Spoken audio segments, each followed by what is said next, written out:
بسم اللہ الرحمن الرحیم۔ السلام علیکم۔ آپ جیسا حکمران کہاں سے ڈھونڈے؟ خلیفہ وقت بڑھیا کو سلام کرتا ہے۔ السلام علیکم اماں جی۔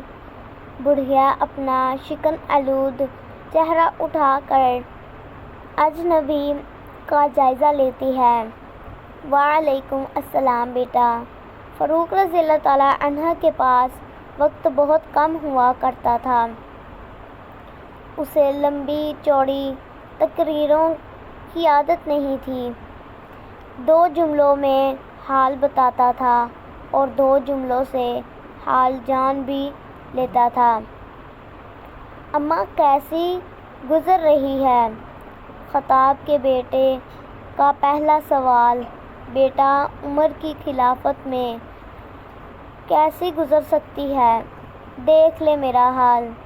وہ اپنی بادشاہت میں مست ہے اور میں یہاں اسرت میں کسی طور وقت کا چرگا کاتے جا رہی ہوں۔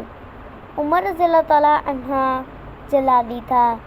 اس کے جلال ہی کے آسمانوں پر چرچے تھے۔ غصے میں آ گیا۔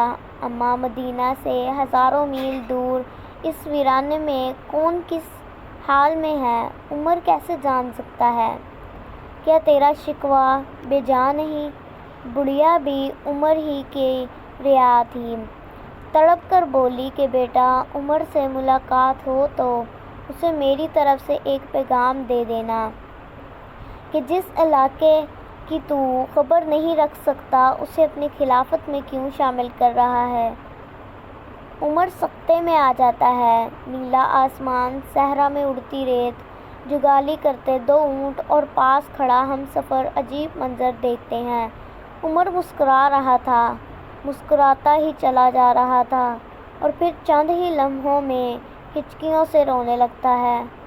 آنسو داڑھی میں ہیروں کی طرح چمک رہے تھے۔ ہمراہی پوچھتا ہے یا امیر المومنین کیا ماجرا ہے؟ اتنی پیاری مسکراہٹ اور عجیب و غریب گریہ۔ عمر کا سادہ سا جواب کہ خوش اس لیے ہوا کہ اس بڑھیا تک پہنچ گیا اور رو اس لیے رہا ہوں کہ پتہ نہیں میری خلافت میں ایسے اور کتنے ویرانے آباد ہوں گے، اپنی زندگی میں وہاں تک کبھی پہنچ سکوں گا یا نہیں۔ سبحان اللہ۔ ایسے ہوتے ہیں حکمران۔ ویڈیو اچھی لگی تو لائک کر دیں، چینل کو سبسکرائب کر لیں اور کمنٹ باکس میں اپنی رائے کا اظہار ضرور کیجیے گا۔ اللہ حافظ۔